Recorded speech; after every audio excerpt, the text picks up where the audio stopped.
Innalillah nahmaduhu wa nasta'inuhu wa nastaghfiruhu wa na'udzu billahi min syururi anfusina wa min sayyiati a'malina. May yahdihillahu fala mudhillalah wa may yudlilhu fala hadiyalah. Asyhadu an la ilaha illallah wahdahu la syarika lahu wa asyhadu anna Muhammadan abduhu wa rasuluh. Amma ba'du. Dahulu para sahabat sangat mudah untuk menyelesaikan perkara-perkara dalam kehidupan, sebab Rasul masih ada bersama mereka saat itu. Karena Rasul merupakan sumber pengambilan hukum dan keputusan bagi umat Islam, sehingga pada masa itu umat Islam sangat mudah untuk menanyakan perkara-perkara kepada Nabi secara langsung. Saat ini, di masa Rasul telah wafat ribuan tahun lalu, kita masih bisa mendapatkan sumber-sumber hukum dan pengetahuan Islam melalui kitab-kitab yang ditulis oleh para ulama besar. Kemudian, kita juga bisa mendapatkan pengetahuan dari kajian-kajian yang diisi oleh para ulama atau ustadz secara langsung. Bahkan melalui teknologi seperti internet dan media lainnya yang terpercaya. Berpegang pada keterangan di atas, tertarik hati kami untuk menyampaikan sebuah syarahan yang berjudul Ulama Pewaris Para Nabi. Dewan Hakim yang arif dan bijaksana, hadirin wal hadirat yang dirahmati Allah. Sebagai landasan awal, marilah kita sama-sama mendengarkan lantunan ayat suci Al-Quran, surat Al-Fatir ayat 28 yang akan dibacakan oleh qari'ah kami berikut ini. A'udzu billahi minasyaitonir rajim.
Aisyah dari pustaka Imam Asy-Syafi'i jilid 6 halaman 504 sampai 505.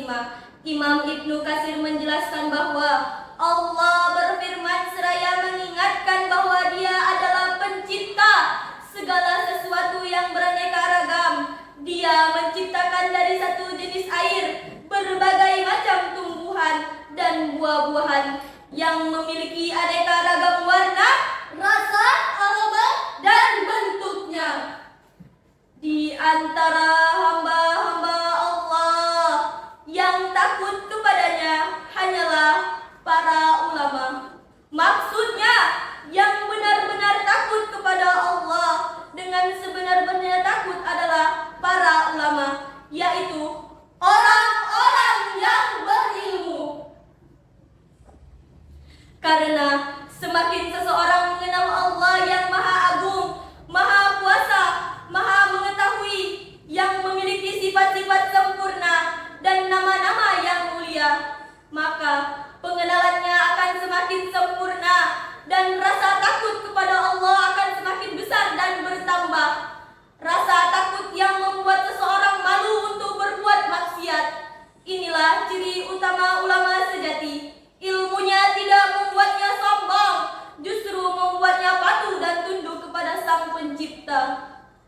Hadirin wal hadirat yang dirahmati Allah, kini masa kenabian telah berakhir. Pintu risalah telah tertutup rapat dengan diutusnya Nabi Muhammad SAW sebagai Nabi terakhir. Lantas, ketika sang Nabi telah tiada, kepada siapakah umat ini harus bertanya? Kepada siapakah kita harus menyandarkan tentang kemusyrikan agama? Siapakah yang akan melanjutkan estafet dakwah untuk menerangi jalan umat hingga akhir zaman? Jawabannya telah terukir indah dalam sabda Rasulullah SAW, yaitu para ulama, sang pewaris para nabi.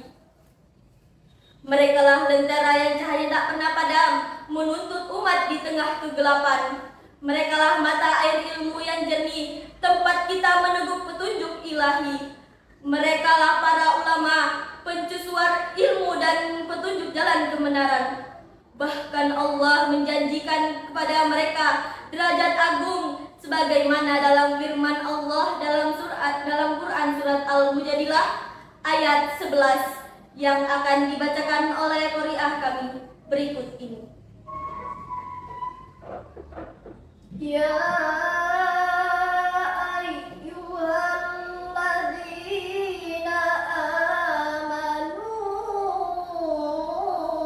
idza qila lakum tafassahu fil majalis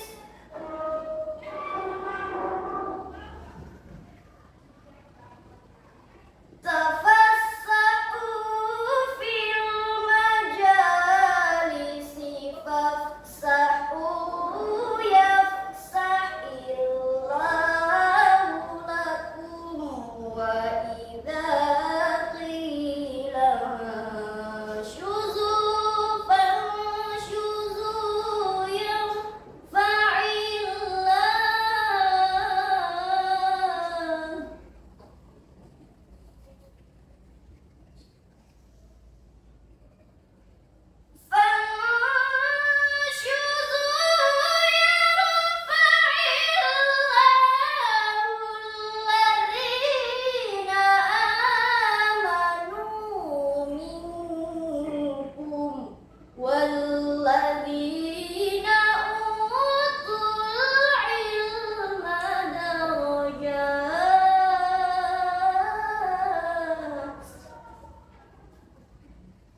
Dan apabila dikatakan berdirilah kamu, maka berdirilah.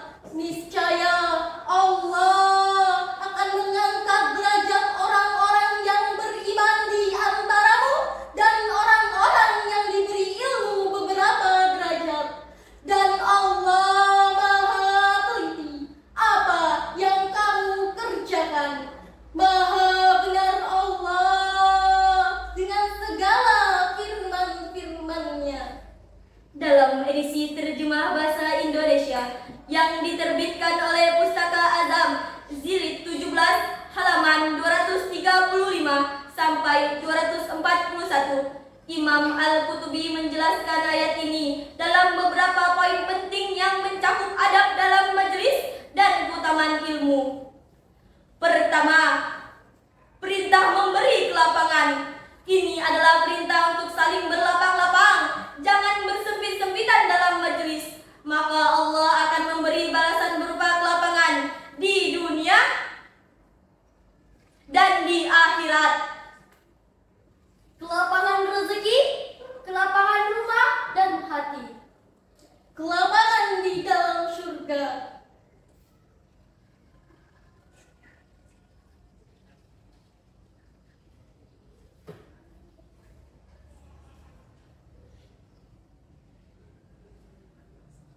Dan yang kedua, perintah untuk berdiri jika diminta. Dan yang ketiga, Allah mengangkat derajat orang yang beriman dan orang yang berilmu. Maka marilah kita eratkan kembali hubungan kita pada para ulama. Cintai mereka, Muliakan mereka dan ambil ilmunya. Lantas, apa kewajiban kita kepada para ulama? Adapun kewajiban kita kepada ulama, pertama, memuliakan dan menghormati mereka. kedua, belajar dari mereka, dan yang ketiga, mendukung perjuangan dakwah mereka. Dari uraian di atas dapat kita ambil intisari atau kesimpulan bahwa para ulama adalah para pewaris Nabi yang sesungguhnya, yang warisannya adalah ilmu dan modal utamanya adalah rasa takut kepada Allah. Tanpa mereka, umat Islam akan berjalan dalam kegelapan, terombang-ambing oleh gelombang syubhat dan syahwat.